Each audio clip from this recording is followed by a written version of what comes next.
Africa's richest people don't build apps. They don't trade forex or launch crypto tokens. They own refineries, flour mills, warehouses full of things you can touch every single day.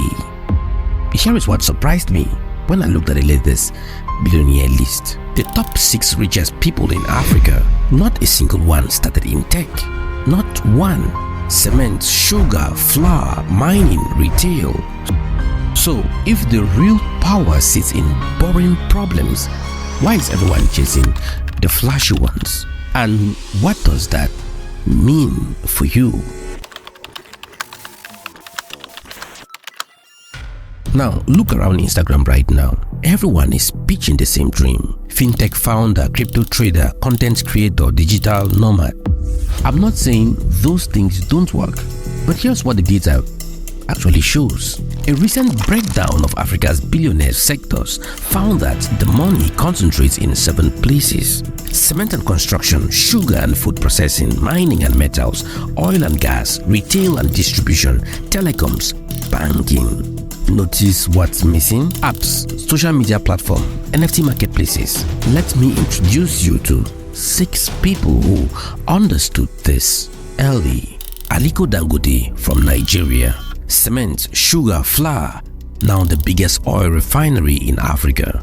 Abdulsamad Rabiu, also Nigeria. Cement and sugar, direct rival to Dangote, built an empire challenging the king.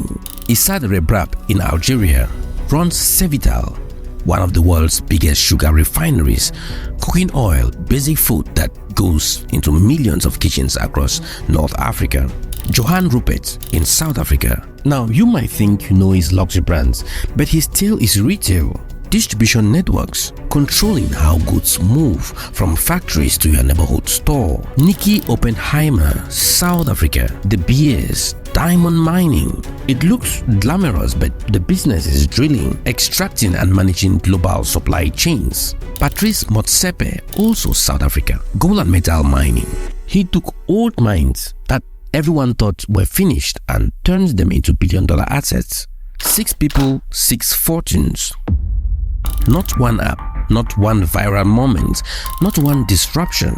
Just cement, sugar, mines, warehouses, flour, things people need whether the internet is on or off. Let me show you how these fortunes were built, because the patterns repeat every single time.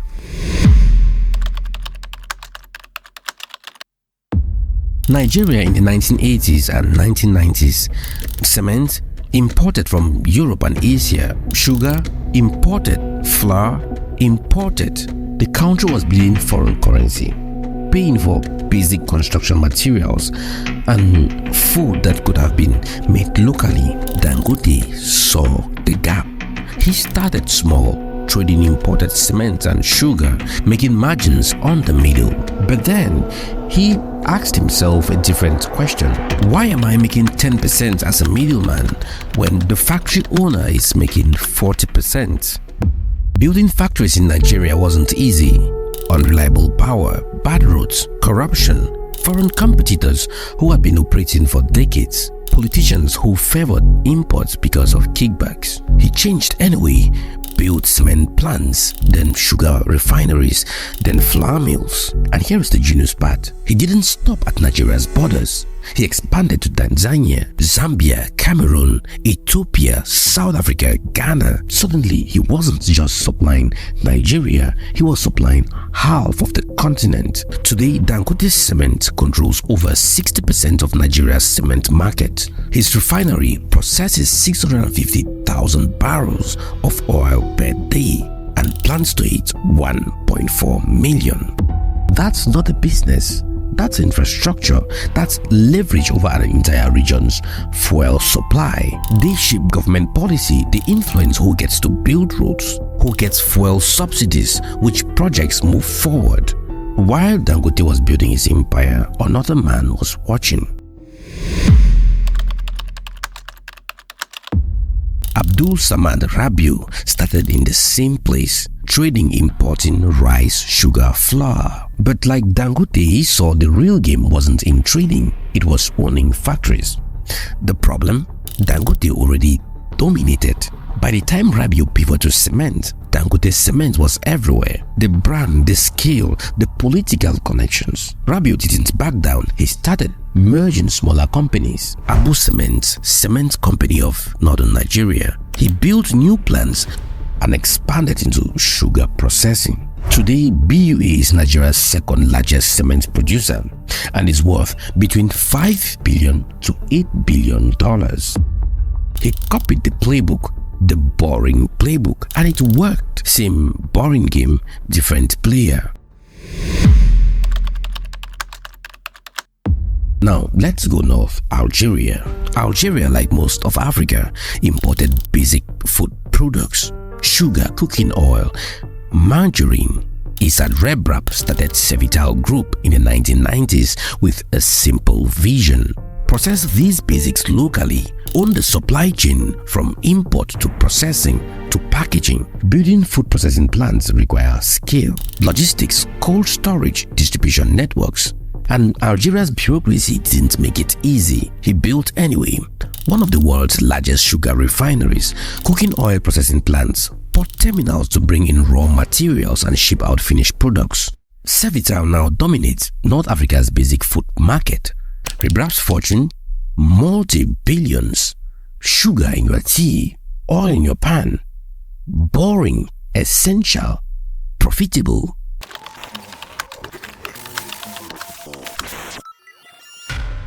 South Africa, Johann Rupert. He inherited a business empire built on one simple truth: control distribution, control pricing. Rupert expanded the family retail and distribution networks. Remgro, Richmond. The goal wasn't to own brands, it was to own the channels those brands move through. Luxury goods get the headlines: Cartier, Montblanc, but the boring engine underneath, retail infrastructure, warehouses, supply chains. He built systems that moved products from manufacturers to thousands of stores across Africa and beyond, worth between $10 to $14 billion. People see the jewelry, he sees the trucks, the warehouses, the contracts that get the jewelry to the counter. That's where money lives.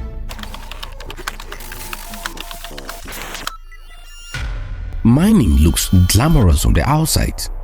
Diamond, gold. But here is the reality of how these fortunes were built. Nicky Oppenheimer inherited and managed De Beers. You see, diamond mining in South Africa post-apartheid transition, questions about who would control key resources, maintain control of diamond supply chains globally, political pressure, changing regulations, questions of equity and transformation. Oppenheimer changed the transition carefully, sold stakes to Anglo-American, crystallized wealth, the results over $10 billion. But the business itself? Digging rocks, managing supply, controlling distribution, boring industrial operations with glamoring end products. Patrice Motsepe took a different route. Post-apartheid Africa, black economic empowerment policies creating opportunities, old mines that white-owned companies thought were finished. Motsepe, trained as a lawyer, saw opportunity in what others saw as problems. Old infrastructure, technical challenges, need for massive capital investment. He bought the ugly mines, turned them around, extracted value where others saw none. The result? He became South Africa's first black billionaire. African Rainbow Minerals, multiple mining operations, fortune in the billions. Not fintech, not apps, not innovation hubs. Mines, gold, industrial operations.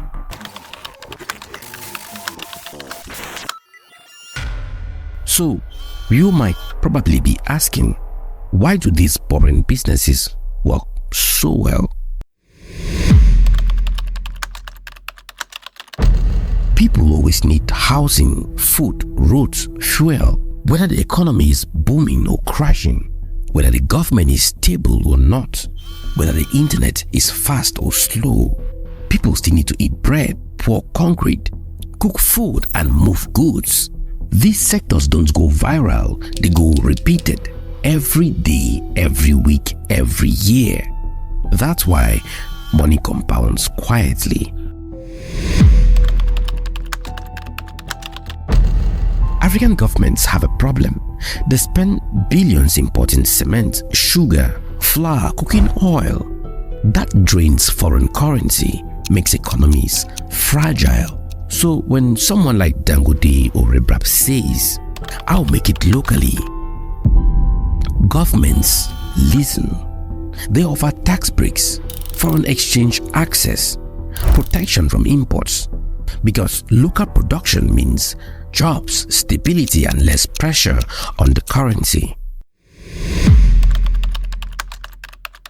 Here is the uncomfortable truth. Most people don't want to touch these sectors. They want to be founders, content creators, crypto experts.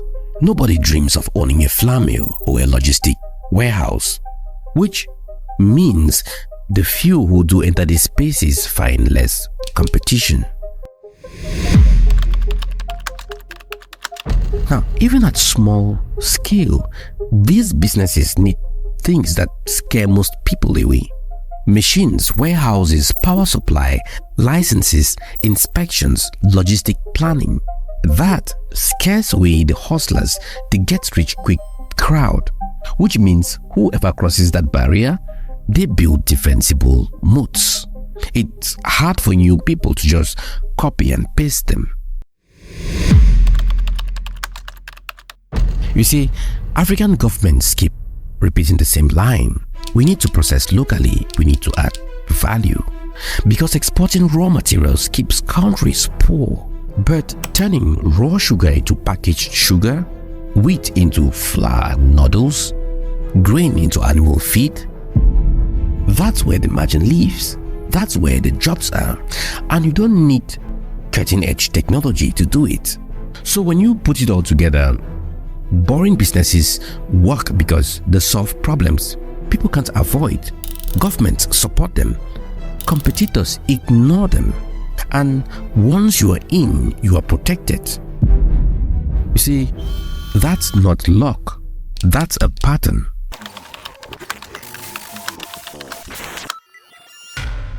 Here is where most videos will lose me. They would say, you can be the next Dangote. And that's not helpful. You are not going to build a 650,000 barrel per day oil refinery. You're not going to compete with Dangote Cement across 10 countries. But here is what you can do. You can copy the logic, not the scale. Chinese manufacturers have changed something important in the last decade.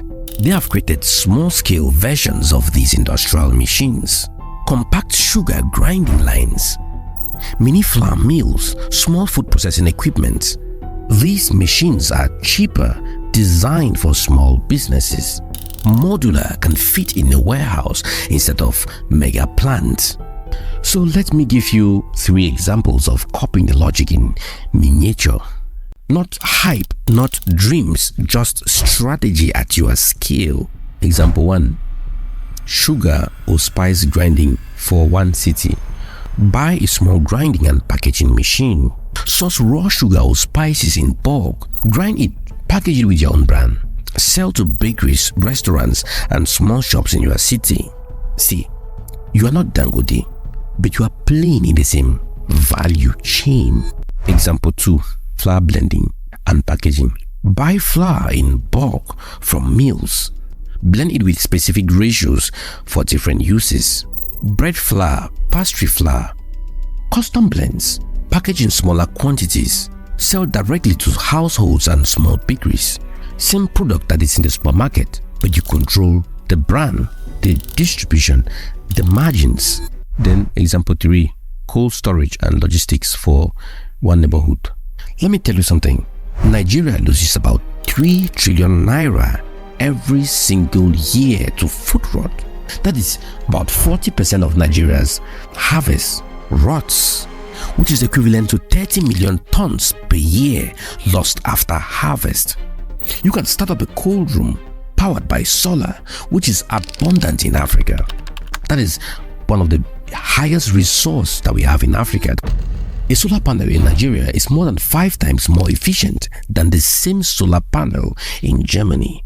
So what are you waiting for? You are solving a boring problem.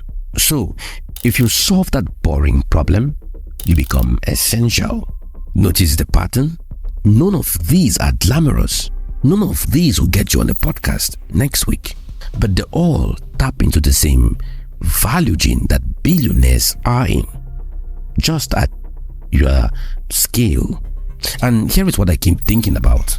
What happens if thousands of young Africans quietly start owning these boring links? What happens when the distribution, the processing, the storage isn't controlled by 6 people anymore, but by 6,000? That's a question worth sitting with.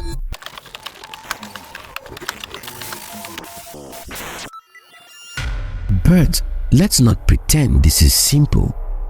The logic is easy to copy. Find a product people use every day, add value to it, build distribution. That's it. That's the entire playbook.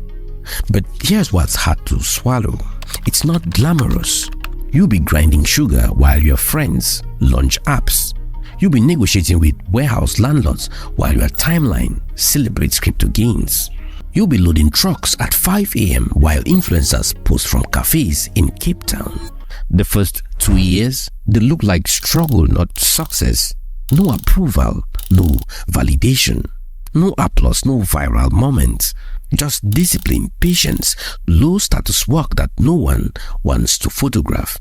And that's exactly why it works, because most people quit before they see the compound. Boring businesses reward the patient, they punish the flashy. So ask yourself honestly, can you handle 3 years of people asking, so you grind sugar while you are building something that might compound for 30? Because that's the real barrier. Not capital, not connection, it's ego.